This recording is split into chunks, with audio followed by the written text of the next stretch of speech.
समुद्र में डुबो दीजिए। ऐसा करके आप पूर्ण सुखी हो जाइए। स्वामिन, यदि विकट रूपधारी रुद्र द्वारा आप पुत्री को दे देंगे तो मैं निश्चय ही अपना शरीर त्याग दूंगी। मैना ने जब हठपूर्वक ऐसी बात कही तब पार्वती आकर यह रमणीय वचन बोली, मां, तुम्हारी बुद्धि तो बड़ी शुभकारक है। इस समय विपरीत कैसे होगी? धर्म का अवलंबन करने वाली होकर तुम धर्म को कैसे छोड़ रही हो? ये तो रुद्रदेव सबकी उत्पत्ति के कारण साक्षात ईश्वर हैं। इनसे बढ़कर दूसरा कोई नहीं। मस्त शक्तियों का वर्णन है। भगवान शंभु सुंदर रूप वाले तथा सुगत है, कल्याणकारी हैं, महेश्वर हैं, समस्त देवताओं के स्वामी, स्वयं प्रकाश। इनके नाम और रूप अनेक हैं।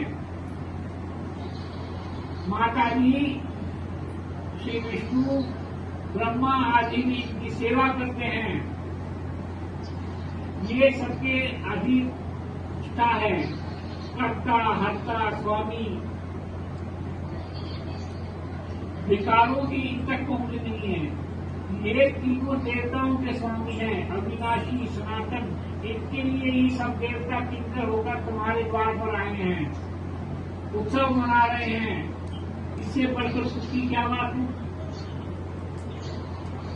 उनके साथ सभी देवताएं हैं। ये तो पूर्वक रुको, जीवन को सफल करो, मुझे शिव के हाथ में सौंप दो और अपने व्यस्त आश्रम को समर्थ करो। मां,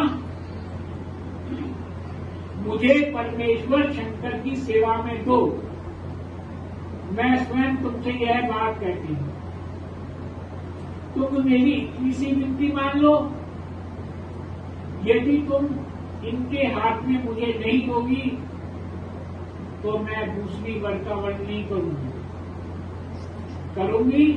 तो भगवान शंकर के शिव के साथ हुआ।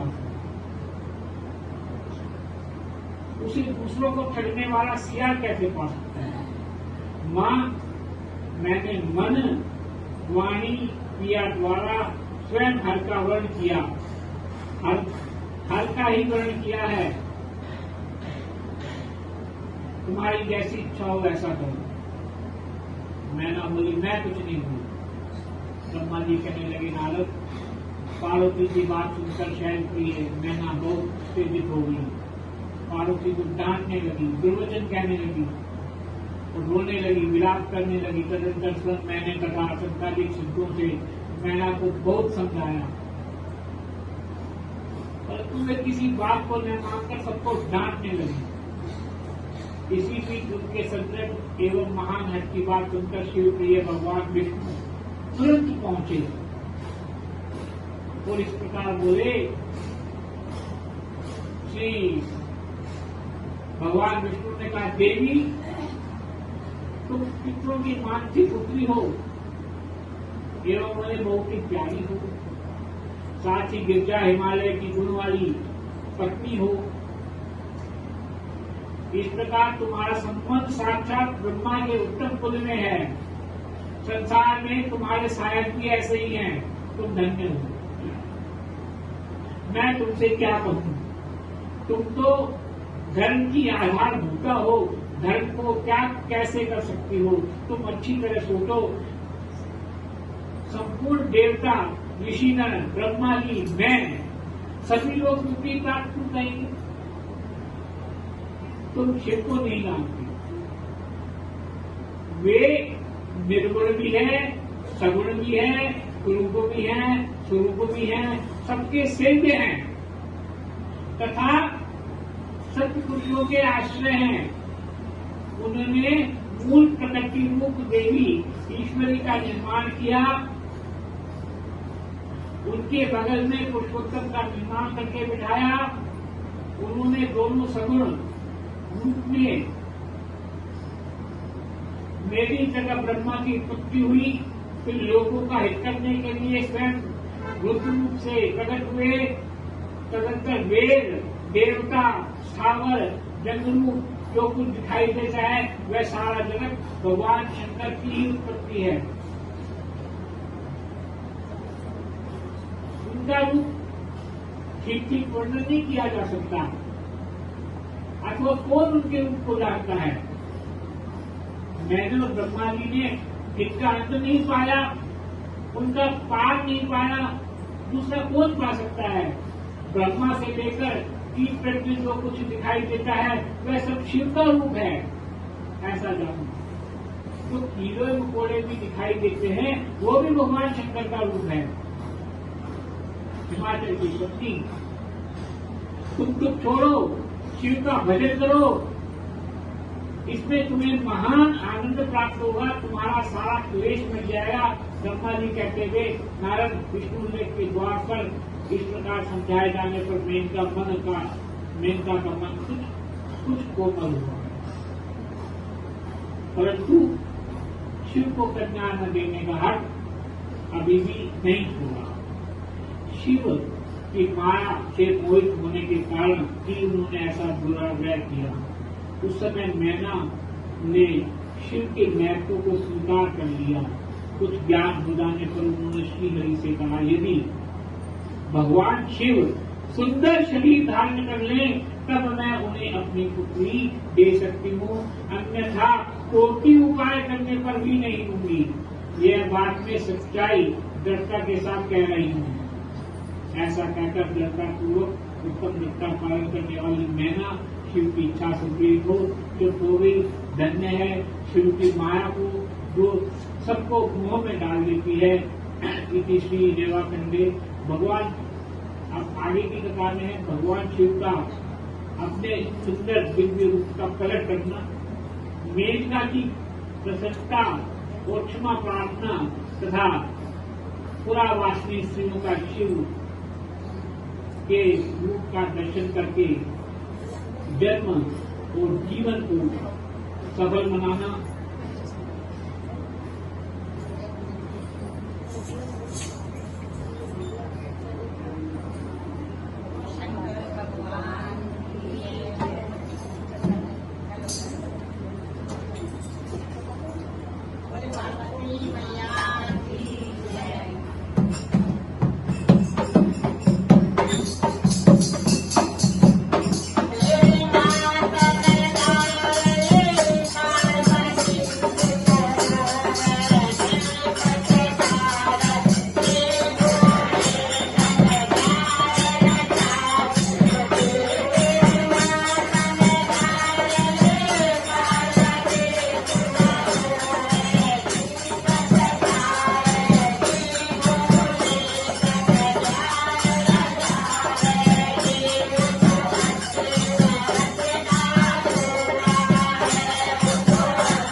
देखा डमरू बजाता, तेरा दूल्हा हमने देखा डमरू बजाता, हे मेरी गोरा पार्वती, हे मेरी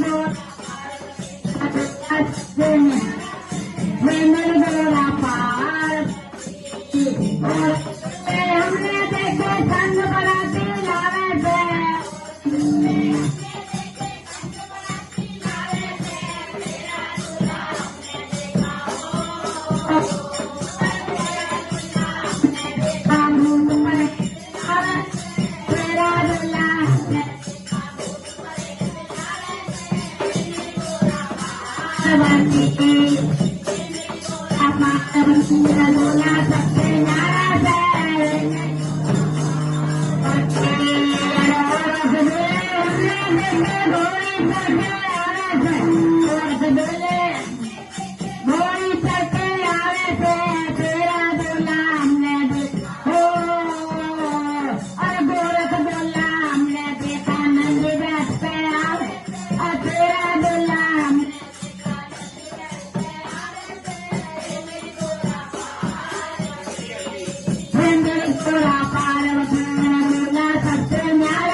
शंकर भगवान